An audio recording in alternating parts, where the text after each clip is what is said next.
empat ini aja kita makan tiap hari, dia bisa membersihkan liver, dia bisa memperbaiki asam lambung, bahkan sampai bisa menurunkan kolesterol. Jadi dengan seperti itu maka otomatis penyakitnya akan hilang.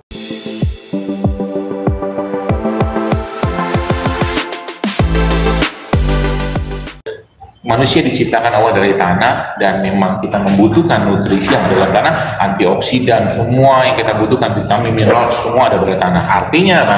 Artinya kalau kita perbaiki itu semua, maka sebenarnya penyakitnya akan hilang. Ya. Emang bisa gitu? Ya bisa lah insya Allah. Kalau seseorang menjaga makanan baik-baik ya, contoh lah pagi-pagi, kita sekarang yang pagi-pagi sudah sarapan, misalkan nasi uduk, gorengan, segala macam, ya dengan makan pagi udah kayak makan siang gitu kan ya, akan banyak masalah ya, akan banyak masalah di situ yang akan terjadi ya. Beda sama yang kita mungkin pagi-pagi bangun tidur, saya pernah share tuh rules of 211 dua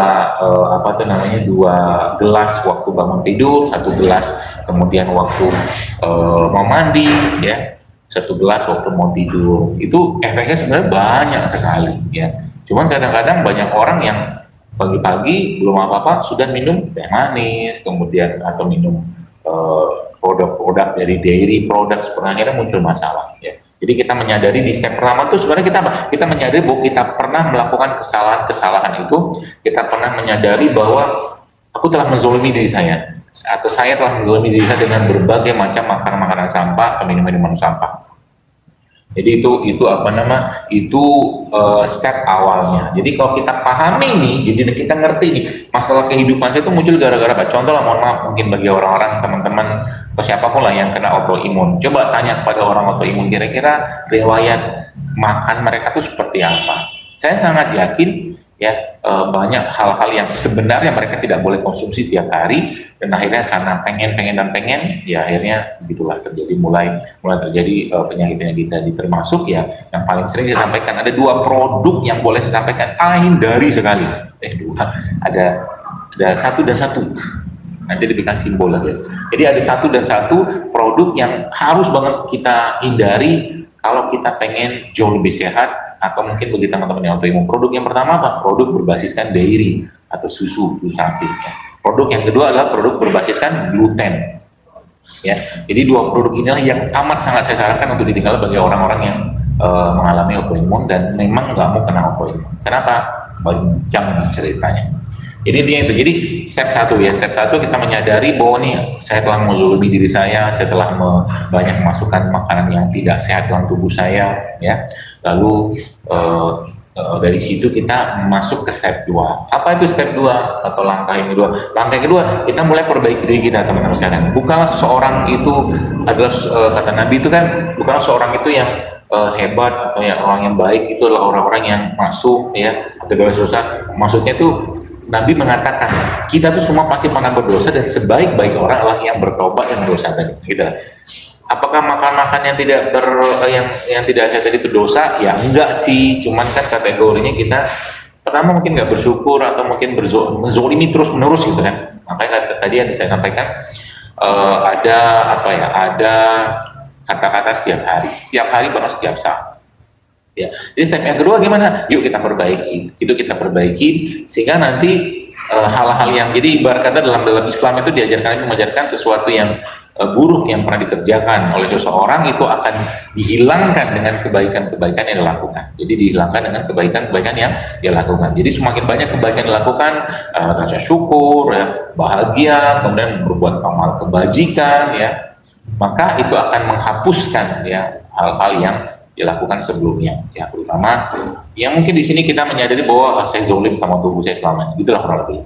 Jadi kita perlu ngasih asupan yang sehat. Nah, situlah mungkin saya sampaikan bahwa kita mulai mengenal, oh ternyata minum jeruk nipis sama madu pagi-pagi itu efeknya luar biasa besar. Dia bisa membersihkan liver, dia bisa memperbaiki pencernaan kita, dia bisa memperbaiki asam lambung, ya. Kemudian dia bisa bahkan sampai bisa menurunkan kolesterol dengan catatan orangnya misalkan memperbaiki pola makannya. Jadi itu teman-teman sekalian. Jadi kita mulai ngerti bahwa ternyata makan sayur ya. Jadi kita mulai mengkonsumsi kan makan sayur, dimakan mentah kalau bisa, kalau nggak dikukus seperti itu, dibikin sayur kuning seperti itu, ternyata efeknya banyak sekali ya. Jadi seperti itu. Atau mungkin makan, kita mulai konsumsi buah. Jadi mungkin teman-teman lihat aja lah di hashtagnya kan resep GSR gitu kan, kita berbagai macam hashtag yang saya buat di IG. Jadi kita mulai memperbaiki diri kita. Kenapa? Karena memang antioksidan ya, atau vitamin-vitamin, mineral-mineral atau enzim tadi itu memang banyaknya ada di tumbuhan, khususnya sayur dan buah. Ya, sayur dan buah. Jadi kalau mungkin gini, sesuatu yang sudah Allah ciptakan di atas tanahnya, di atas buminya ini, kemudian mendapatkan sinar matahari, maka elektron dalam produk tersebut, produk Allah tadi, itu pasti berpasangan. Pengolahan-pengolahan yang dilakukan, kemudian kemasan, packingan yang dilakukan pada suatu produk tadi itu sedikit banyak, bahkan banyak pasti akan menghabiskan atau menghilangkan enzim yang ada pada produk tadi. Bukan hanya enzim, tapi pairing elektronnya itu akan hilang. Jadi artinya semakin banyak produk kemasan, semakin banyak produk yang dikonsumsi seorang yang yang sudah banyak mengalami pengolahan, maka akan semakin banyak radikal bebas yang akan muncul karena sudah hilang atau missing elektron. Nah, kurang lebih seperti itu. Jadi dari sini kita bisa pahami, kita bisa kita bisa cermati, oh ternyata itu rahasianya. Apalagi manusia sudah sering disampaikan diciptakan Allah dari saripati tanah. Artinya kebutuhan mineral atau mungkin nutrisi kita atau gizinya seperti itu adanya pada tanah. Maka makanlah sesuatu yang tumbuh di tanahnya Allah dan diberikan sinar mataharinya Allah. Jadi ada rimpang, ada jahe, ada kunyit, kencur, segala macam. Di situ banyak sekali produk-produk Allah di situ. Kemudian ada jeruk nipis, ya, ada buah-buahan yang saya katakan ya mungkin lebih baik Anda makan buah-buahan tadi, kita makan jus ya, atau sayur-sayuran makan yang dikunyah yang benar, karena Nabi mengajarkan dikunyah makanan perlahan.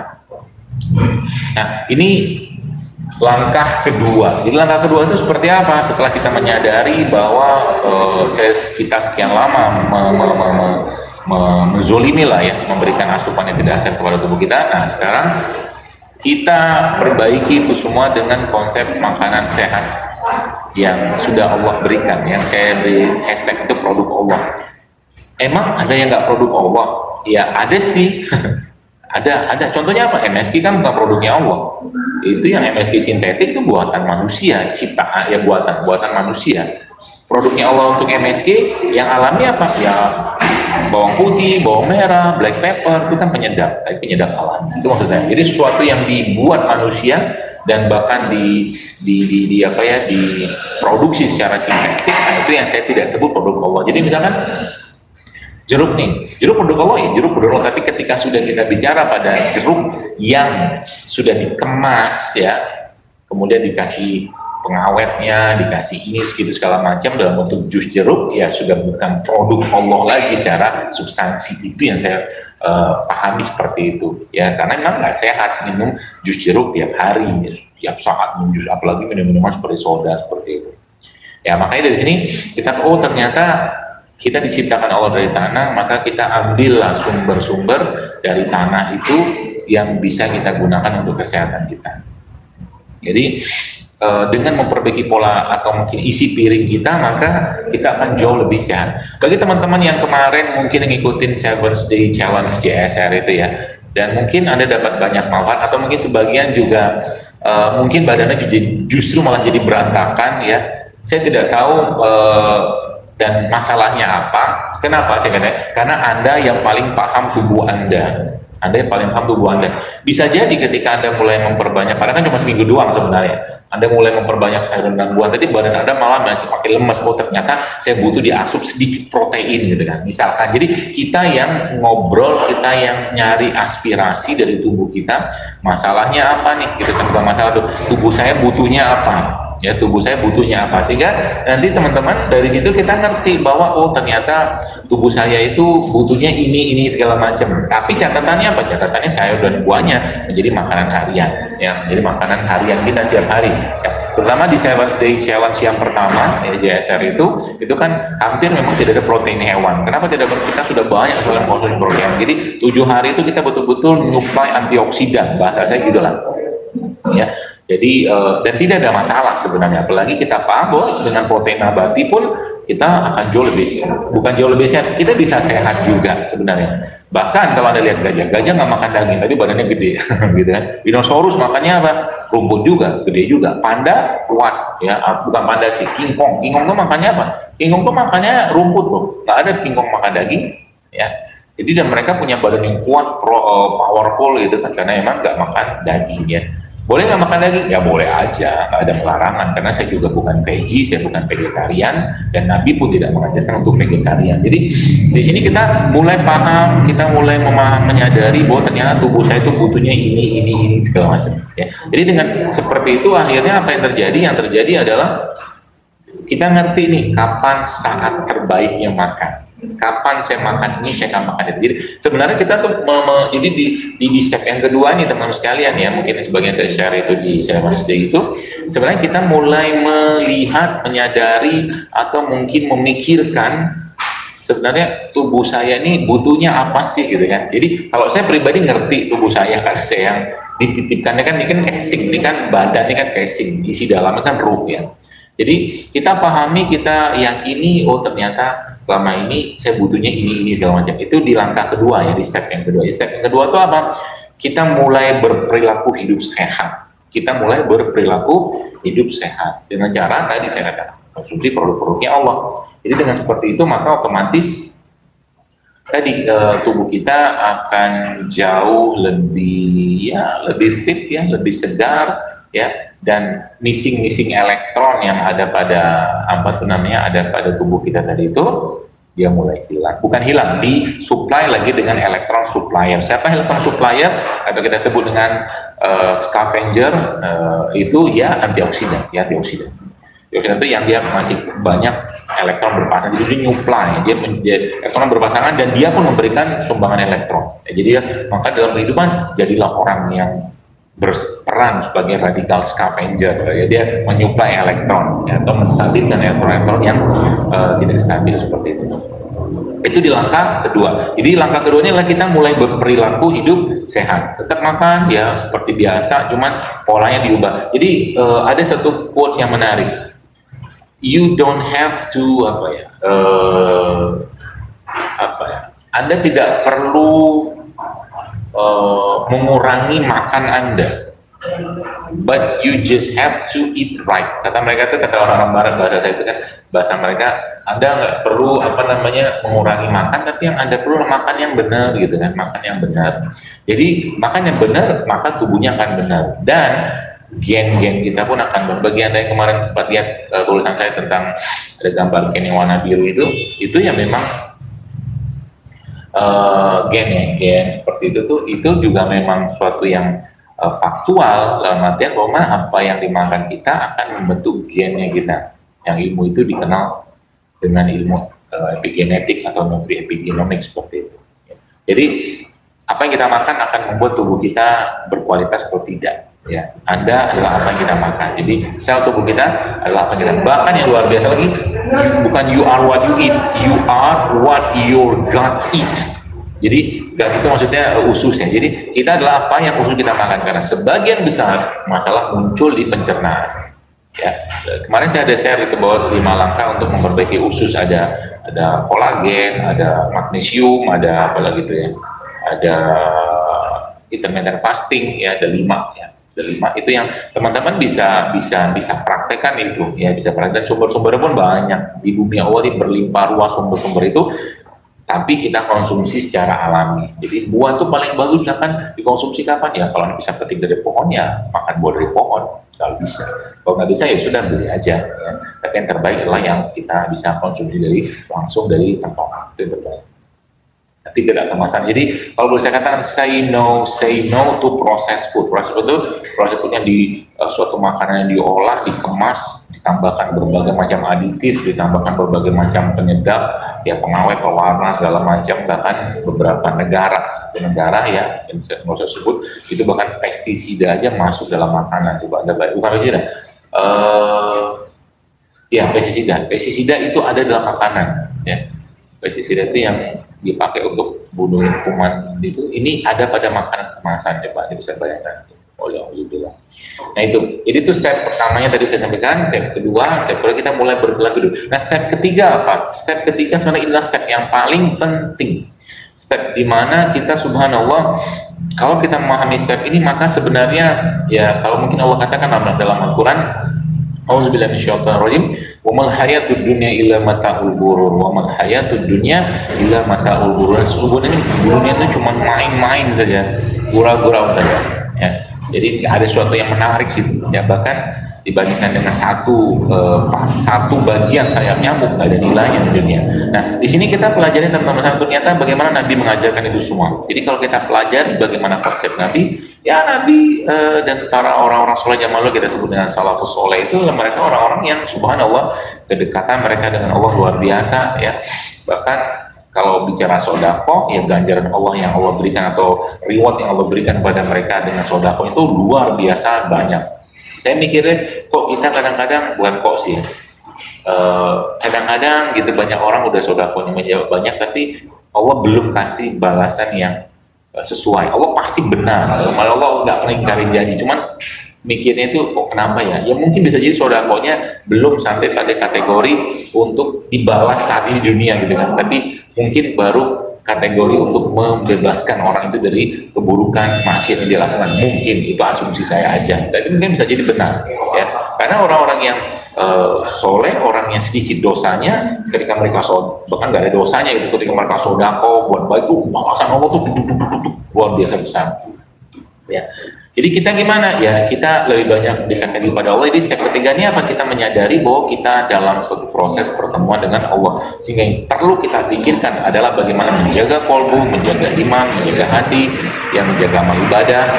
Sehingga nanti apa? Outputnya adalah urusan makanan bukanlah menjadi prioritas bagi kita. Urusan makanan bukanlah menjadi sesuatu yang penting tanda kutip untuk kita. Kita makan hanya untuk sekedar menegakkan tulang sulbi kita. Kita makan hanya sekedar untuk membuat kita bisa beribadah dengan baik kepada Allah. Kita makan cuma untuk mendapatkan kekuatan untuk bangun ya mungkin atau mungkin yang kan berjihad, berperang dengan Allah. Hanya itu. Sehingga nanti di sini kita belajar para ulama-ulama mengatakan, termasuk salah satu ulama besar Ibnu Qayyim al-Jauziyah ya rahimahullah, beliau adalah seorang ulama yang mengatakan bahwa penyakit kolbu ya malas beribadah itu salah satunya yang muncul karena banyaknya makan. Jadi di step ketiganya apa? Justru malah kita nggak ribet lagi dengan urusan makanan, kita lebih banyak fokus dengan ibadah. Makan secukupnya, seadanya ya, apa yang ada makan. Ada bagus makanan kita makan, ada yang mungkin sederhana kita makan. Seperti itulah. Jadi dengan step ketiga ini teman-teman sekalian, maka kita akan lebih banyak fokusnya kepada Allah ya. Nggak perlu hias-hias makan dengan cantik-cantik, toh jadinya sama juga dalam perut kita. Ya mungkin bagi sebagian orang itu artistik segala macam. Ya bagi kita umat Islam yang kita menyadari bahwa makanannya sekedar makanan saja, ya mari kita nikmati, mari kita jadikan sebagai bagian dari rasa syukur kita kepada Allah. Dan yang paling penting justru di step ketiga ini adalah orang tersebut mengurangi makan. Jadi termasuk yang makan saya dikurangi, makan saya pun dikurangi, dan dia lebih banyak berpuasa, dia lebih banyak melapangkan dirinya, dan dia lebih banyak menyengajakan laparnya. Jadi dengan seperti ini maka tubuh kita sebenarnya akan terperbaiki terus. Jadi bisa jadi mungkin makannya itu berapa kali, mungkin di sini makan cuma sekali doang sehari, tapi berkualitas. Sisanya ngapain ya? Dia minum atau makan cemilan-cemilan yang sehat ya, buah-buahan seperti itu. Sisanya dia nggak terlalu banyak makan. Lebih banyak apa? Lebih banyak zikir, beribadah, yang mungkin sebagian kerja gitu kan, tidak masalah. Jadi makanan itu bukan suatu yang penting banget tanda kutip ya. Dan banyak masalah kesehatan zaman sekarang muncul gara-gara makanan menjadi fitnah. Makanan itu menjadi sesuatu yang apa ya? Menjadi sesuatu yang penting banget gitu kan. Kita makan apa hari ini? Makan aja lah. Ya. Jadi dengan step 3 ini sebenarnya kita akan mencapai ya kebahagiaan, ya ketenangan, karena ya rezeki makanan termasuk sudah Allah hamparkan dan kita ambil secukupnya saja. kita gunakan secukupnya, dan insya Allah dengan seperti itu tubuh kita tercukupi asupan gizinya. Saya tanyakan beberapa teman-teman yang sudah melaksanakan atau mengurangi pola makan, jadi mereka sekarang makan banyak pun itu sudah nggak enak buat badannya. Jadi mereka sudah terbiasa dengan makan sedikit, ya mereka sudah terbiasa dengan makan sedikit dan lebih banyak berpuasa. Berarti orang yang kurus gimana? Nggak masalah sebenarnya, asal makannya cukup. Saya katakan makan berimbang. Apalagi setelah saya berzini, Anda mau ngapain? Makan secukupnya, ya. Mungkin emang butuh protein, ikan, ya mungkin seperti itu, ya makanlah, tidak masalah. Ya. Jangan berlebihan, gitu aja kunci-kuncinya. Nah, bagaimana tahunya berlebihan atau tidak? Ya sebenarnya kita yang sudah diberikan naluri itu oleh Allah. Kita ngerti, ibarat kata kurma sehat-sehat. Tapi kalau sekali makan kurma sekilo juga masalah, gitu loh. Kunyit sehat, tapi kalau sekali minum kunyit ya 5-10 gelas ya masalah juga. Ya. Jadi kita yang diberikan insting. Jadi orang beriman itu makannya itu satu. Jadi orang beriman itu satu makanan untuk 7 usus kalau bahasa hadisnya begitu. Sedangkan orang kafir yaitu saya lupa hadisnya, kurang lebih orang beriman itu makannya sedikit lah. Satu makanan itu untuk banyak orang, tapi orang kafir itu kebalikan gitu kan. Dia makan jauh lebih banyak, ya makan banyak untuk dia sendiri. Ya, itu sebabnya saya katakan tadi, Ibnu Qayyim mengatakan bahwa itu bisa melemahkan iman. Semakin banyak makan, semakin lemah imannya. Jadi step 3 ini apa? Step 3 ini kita lebih banyak mendekatkan diri dengan amal-amal ibadah yang wajib ataupun sunnah. Kita lebih banyak mendekatkan diri pada Allah dan puasa, ya makan makanan yang sehat, apalagi makan produk-produk yang disampaikan Allah atau Rasulullah dalam Al-Quran. Itu merupakan kompleks kompon atau senyawa yang sangat kompleks yang kita bisa konsumsi. Contohnya apa? Ada bawang merah, ada bawang putih, ada kacang-kacangan, ada madu, ada zaitun. Ya bahkan sebenarnya kalau boleh saya katakan dengan 3 herbal ini aja, 4 atau 3 lah ya, itu kita sudah dapatkan manfaat yang luar biasa. Kita mulai rutinkan minum madu setiap hari, makan kurma setiap hari, minum habatus sauda setiap hari, minum zaitun. Kurma, madu, habatus sauda, zaitun. 4 ini aja kita makan tiap hari, ya dengan jumlah yang cukup, tak perlu berlebihan. Bahkan saya katakan habatus sauda ya cukup 1 butir sehari, ya udah cukup 1-2 butir. Tapi kita maintain terus dosisnya. Seperti itu kita mengkonsumsi itu setiap hari. Ya zaitun 1 sendok makan aja, kalau nggak sendok makan pakai kapsul, ya cukup, ya kita 2-3 kapsul 1 hari ya cukup. Ya. Kemudian kurma 1 butir, 1 hari bisa 7 butir pagi-pagi makan, itu hamil segala macam. Kemudian madu kurma, zaitun, habatus sauda bersama. Jadi habatus sauda 1 kapsul, minyak zaitun ya 1 harinya boleh 2-3 kapsul, ya atau 1 kapsul juga cukup, atau 2 lah. Kemudian kurma 7 butir, madu 1 sendok sehari. Itu subhanallah efeknya luar biasa besar. Kalau dicampur gimana? Kalau saya sih lebih nyaman jangan campur. Walaupun disamsling, jadi misalkan Anda makan pagi jam 7 ya minum madu 1 sendok ya sama habatus sauda 1 kapsul. Nanti siangnya belum makan, misalkan mau lagi boleh nggak? Boleh, mau tambah lagi boleh. Kemudian Anda makan zaitun 1 sendok makan atau 3 kapsul makan. Kemudian malamnya nanti atau malamnya lagi misalkan minum makan kurma. Itu selang-seling aja lah. Ya.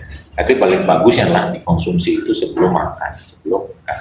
Jadi ini mungkin 3 step yang tadi saya sampaikan, 3 step. Ya, step pertama kita menyadari bahwa kita banyak zolimi tubuh kita dengan makanan-makanan kita pahami, kita cari tahu. Step yang kedua kita mulai berperilaku hidup sehat, dan step ketiga kita mencontoh Nabi untuk justru malah hidup sehat boleh, bahkan justru lebih baik adalah mencontoh secontoh-contohnya bagaimana Nabi SAW kehidupan beliau sehari-hari, dia terlalu banyak makan, dia banyak berpuasa seperti itu. Ya, jadi yang nanti yang kurus gimana? Yang kurus juga akan tetap stabil badannya sebenarnya. Ya, makannya seimbang, tidak perlu dikhawatirkan nanti kalau saya kurus makan sayur makin kurus. Sebenarnya nggak akan juga kalau Anda makannya seimbang, tetap ada protein di situ, ya tempe mungkin, ikan teri misalkan, atau mungkin ikan kecil gitu kan, juga cukup baik. Itu mungkin materinya, silahkan kalau ada yang mau tanya. Kalau sudah masuk dua-dua bertanya maka saya buka komennya. Turn on. Oke, silakan bertanya, dan pertanyaannya yang saya baca adalah yang mulai sekarang ya, 832, bukan yang tadi nggak kebaca lagi. Langsung aja, nggak usah pakai assalamualaikum, sudah kita assalamualaikum semua. Ya. Dok, saya kebetulan sudah 1 tahun nggak boleh nggak sampul yang tidak hebatnya apa? Wih, banyak betul yang tadi. Habis-habis. Ya, kalau keputihan itu Anda bisa campurkan propolis ya. Propolis itu 9 tetes misalkan gitu kan dalam air ya sekitar 300-400 mili, nanti dibasuh. Itu yang pertama untuk daerah lokalnya. Yang kedua untuk makanan. Jadi keputihan itu muncul karena makanan yang terlalu asam. Saya nggak tahu Anda makan apa, tapi biasanya muncul karena terlalu cemas, terlalu was-was, termasuk juga makan-makanan yang tinggi asam seperti gula pasir, gluten seperti itu. Mungkin itu cara. Jadi caranya gimana? Ya mulai berbagi, termasuk itu bisa juga Anda makan garam Himalaya itu sedikit setiap hari ya, tambah chiasid itu juga bisa mengurangi keasaman. Vertigo diapain? Dibekam. Setahu saya vertigo dibekam. Bagaimana mengatasi gangguan kecemasan? Anxiety sebenarnya itu was-was yang nggak jelas. Was-was yang nggak jelas. Kebanyakan dari setan. Saran saya, Anda meruqyah diri Anda. Kapan meruqyahnya? Pada saat zikir pagi, zikir petang, termasuk kalau saat mau tidur. Ya, itu juga bisa Anda meruqyah. Di badannya diruqyah dengan ruqyah-ruqyah syar'i pastinya ya. Kemudian anxiety, beberapa yang saya baca itu link to mineral deficiency. Mineral deficiency seperti magnesium, kalium, ya, potasium atau seperti itu juga banyak terjadi pada orang-orang yang anxiety atau kecemasan. Jadi Anda makanlah produk seperti itu, ya, termasuk banyaknya di mana? Overall semua produk-produk Al-Quran, ya. Apalagi kalau Anda makannya dengan berdoa lebih dahulu, minta sama Allah akan keberkahan produk tadi, maka insya Allah akan hilang. Ya, tadi saya makan ada madu, kurma, habis soda, zaitun. Indonesia seperti apa? Rimpang-rimpangan. Mau tambah lagi boleh nggak? Boleh dengan kacang-kacangan, ya, lentil seperti itu. Itu juga bisa mengurangi atau mengatasi anxiety. Itu yang saya paham. Untuk menambah HB apa? Pakai buah bit. Buah bit kalau mau yang agak-agak seru-seruan dikit ya, buah bitnya di blender sama kuning telur, tambahkan dengan madu, Anda makan tiap hari ya. Nanti ini bisa insya Allah bertambah, dan tambahkan asupan dengan kurma, kurma. Tips untuk gemuk sehat seperti apa ya? Setahu saya sih gini. Kadang-kadang kan orang itu sering mengatakan dia kurus, tapi dia nggak ngitung BMI-nya berapa, standarnya itu nggak dihitung. Saran saya itu dihitung dulu. Nanti dari situ seperti apa?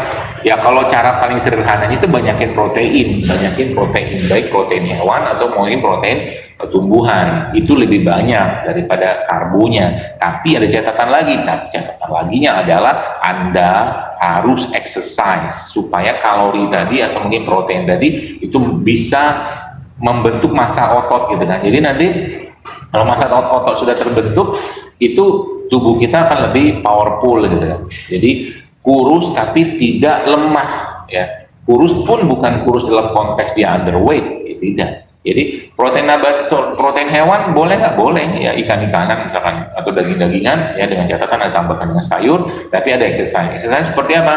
Banyak. Anda mungkin kalau Anda handphone Anda Android, mungkin dilihat functional training atau 7-minute workout gitu kan.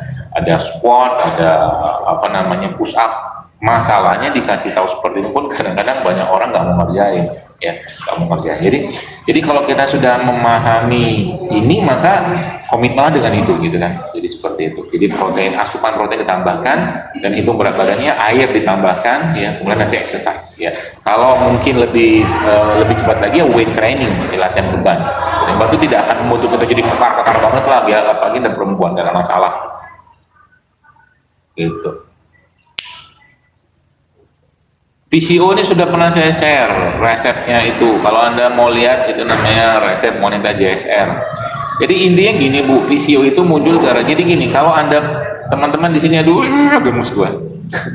Coba dibaca dulu postingan-postingan saya di awal. Saya pernah share itu judulnya keseimbangan JSR. Jadi pahamilah bahwa tubuh, masalah penyakit itu muncul gara-gara apa? Masalah penyakit itu muncul gara-gara nyampah kebanyakan gitu kan, nyampahnya kebanyakan. Terutama tadi saya katakan produk gluten. Nah itu caranya gimana? Bisa dengan Anda ikut 7 Day itu. Jadi pertanyaan, sebenarnya kalau boleh saya katakan pertanyaan ini pun sudah keliru. Pertanyaan sudah keliru. Kenapa keliru? Karena kalau nanya tentang PCO, pertanyaan PCO itu suatu hal yang hanya spesifik situ doang atau dia sebenarnya entire sistem bermasalah? Sebenarnya entire sistem bermasalah. Jadi kalau sudah seluruh sistem bermasalah, apa yang terjadi? Ya salah satu muncul ini gitu kan. Jadi sekarang kita yang mau kita benerin, sistemnya dibenerin, metabolisme dibenerin. Saya suruh Anda puasa, suruh Anda menjeruk nipis. Beberapa saya sarankan kayak makan rumput laut, ya, makan minum jahe, gitu kan. Atau yang paling luar biasa tuh Anda berpuasa. Sudah sering saya kayaknya saya posting ya tentang teman-teman yang endometriosis ya, itu ternyata hilang kenapa? Karena tubuhnya diperbaiki. Apalagi kalau Anda kemarin pakai konsep kulkas atau freezer itu ya, banyak masalah di PCO itu muncul gara-gara masalah di freezer. Kenapa? Banyak sel protein, atau mungkin bukan banyak sel protein, banyak protein monster kalau ada torsinya. Jadi sel-sel itu sudah banyak yang ngaco gitu kan. Seperti itu. Jadi caranya gimana? Ya puasa, benerin makan, ya. Jadi obat PCO-nya apa? Ya itu, gitu kan. Itu dibenerin makan. Jadi mau minum jeruk nipis, Anda mulai berpuasa, ya. Kemudian minum beberapa jenis limpang-limpangan, nanti dia tubuh akan healing sendiri. Jadi auto healing akan terjadi pada tubuh kita kalau seandainya kitanya atau si manusia tadi itu mengaktifkan proses autofagi. Autofagi hanya bisa didapatkan kalau orang itu lapar, atau mungkin bahasanya puasa, gitu ya Bu.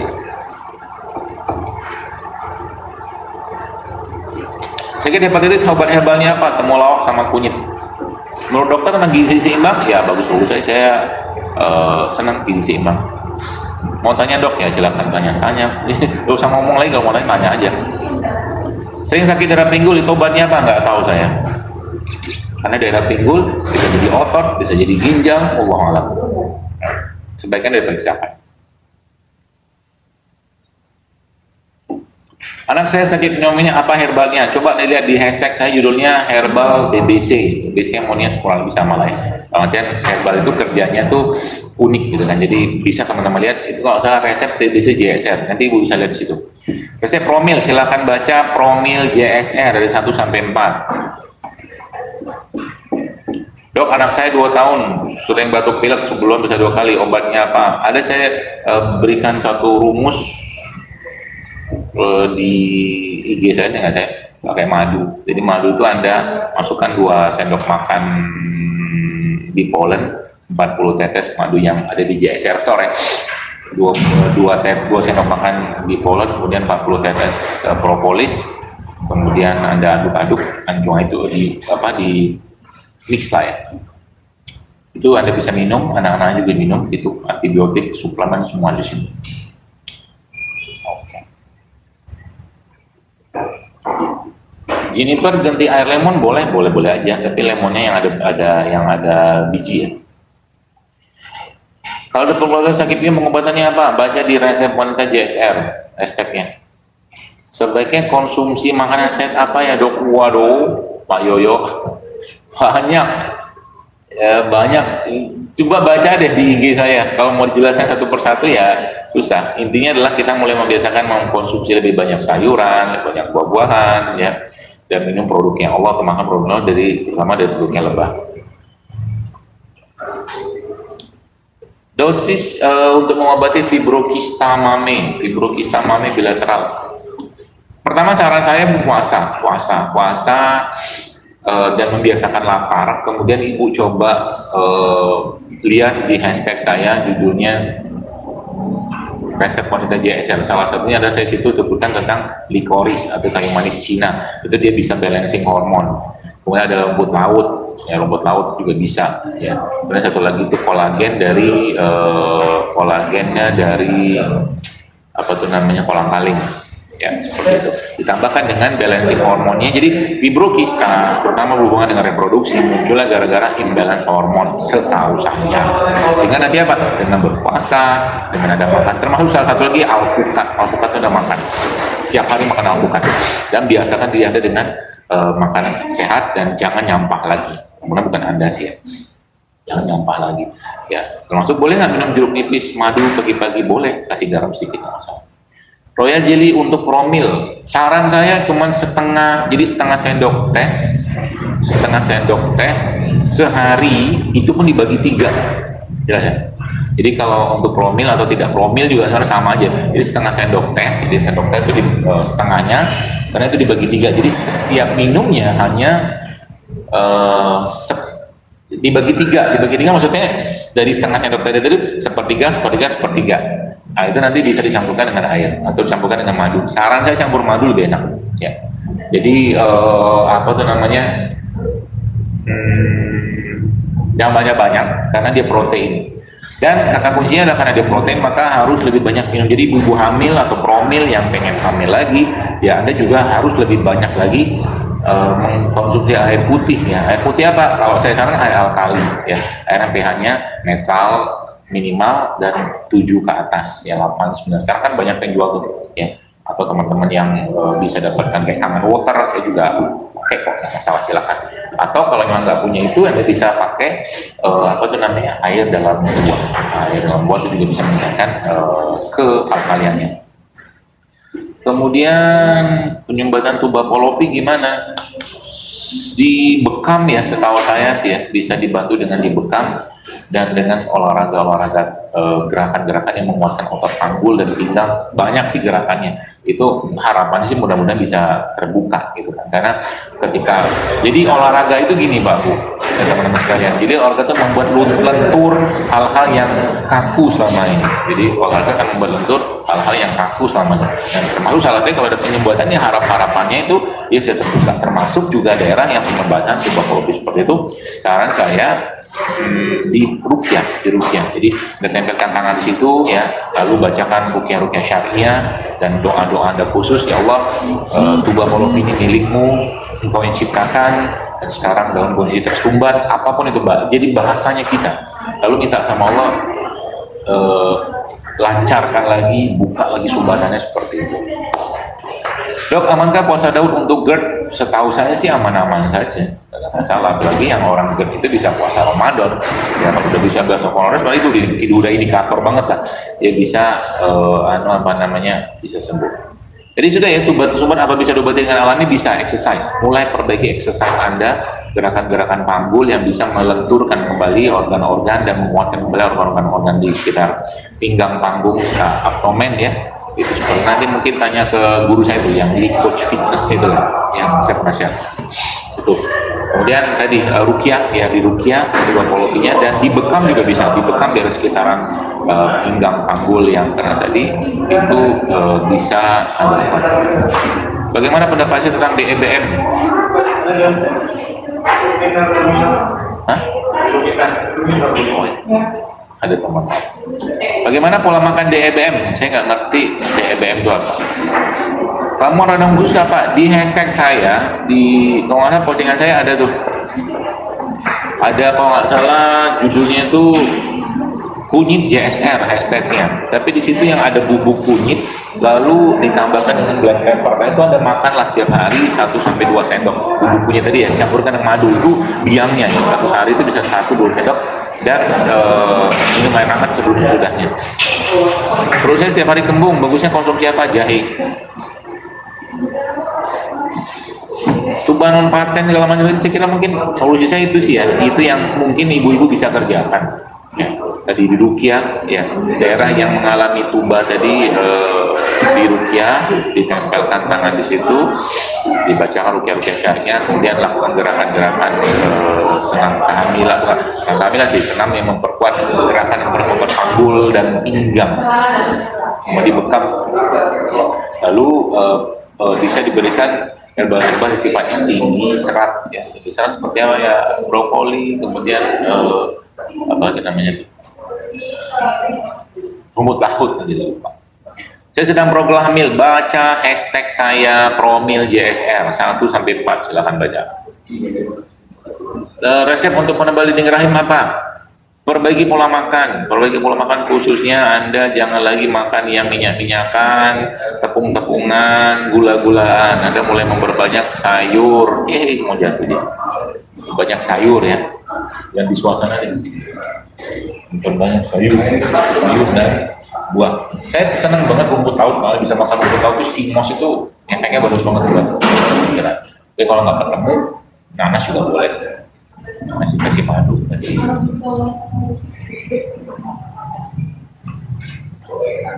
Oligo asteno, susah bener dia katanya.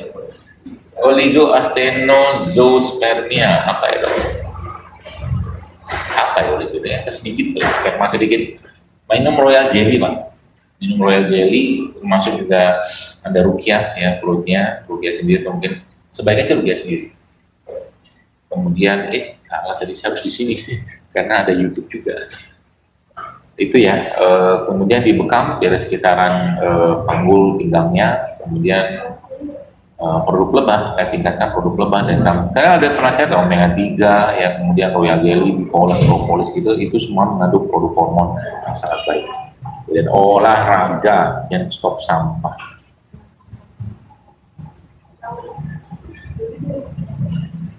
Saya anemia hemolitik, gimana cara menaikkan HB? Tadi sudah jelasin deh kayaknya.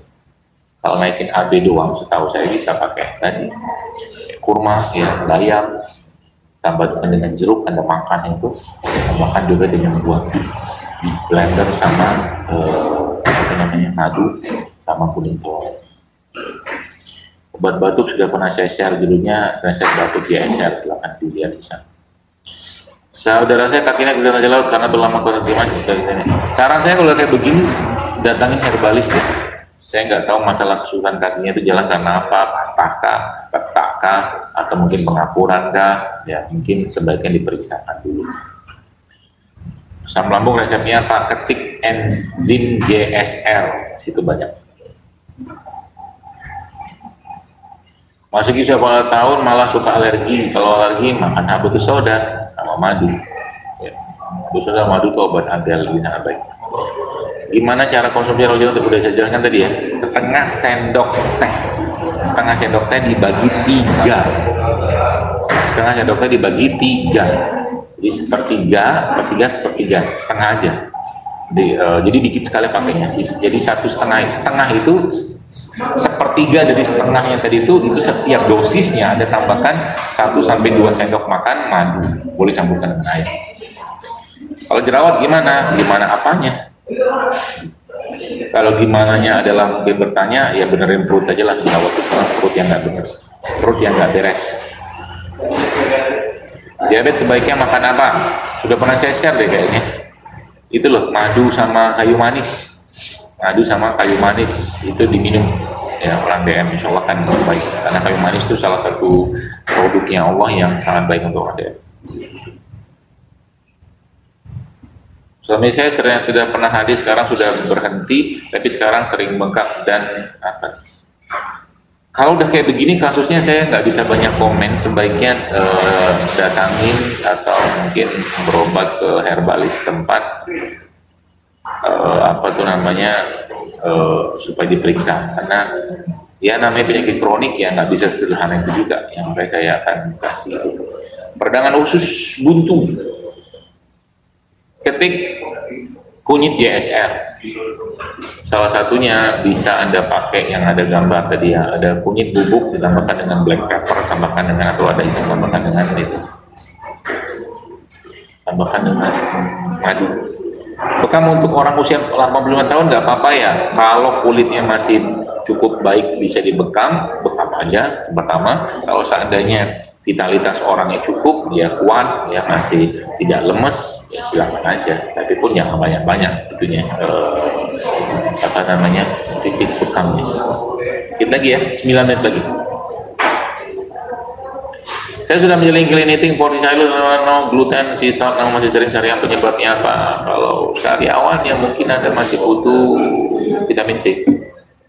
Vitamin C ya Anda mulai asup vitamin C, termasuk juga ya kayak nanas ya, itu Anda mulai konsumsi sama dengan madu. Kemudian kacang-kacangan itu juga bagus, kan? Sama juga dengan chia seed, anti peradangannya. Jadi kalau rendang kurma harus berapa lama? Ya 10 jam, malam jam 8, nanti pagi minum jam 8 lagi. Ada sebuah hadis Nabi itu pernah merendam kismis dalam sebuah air, beliau minum manakis menjadi pada hari pertama, hari kedua, dan hari ketiga. Jadi maksimal 3 hari. Setelah itu dia akan fermentasi.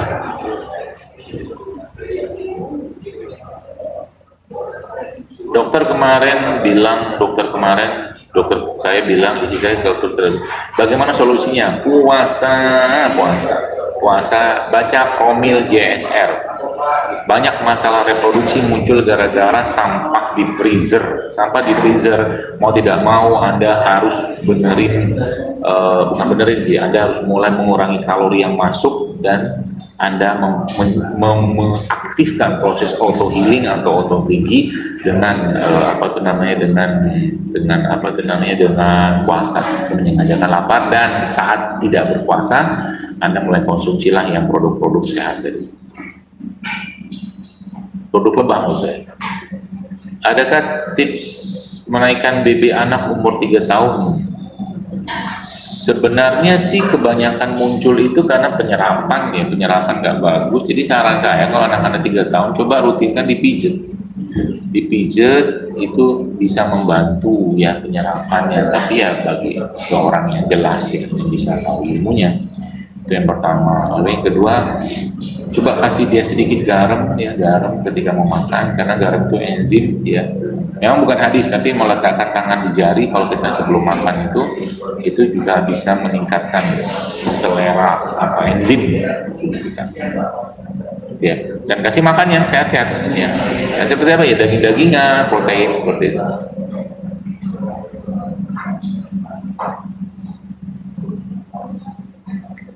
Apa? Obat ini banyak betul nanyanya. Obat untuk mengobati malaria, radang lutut, kolesterol, asam urat, apa dok? Sekali tanya bertubi-tubi. Allah alam. Kalau sekaligus gitu sih bingung saya jawabnya. Tapi intinya kalau Anda mau ngobatin semua ya benerin makan. Malaria ya kasih kunyit, radang lutut ya kasih itu tadi omega 3, zaitun, PCO, ya benerin makan. Saya sudah makan sehat, puasa clean food, tapi badan kalau bangun pagi berat rasanya. Kenapa dok? Mineral mungkin. Saran saya sebelum Anda tidur minum air hangat, kasih madu ya sebelum tidur ya. Bisa, atau sebelum tidur Anda minum omega 3 atau chia seed juga boleh.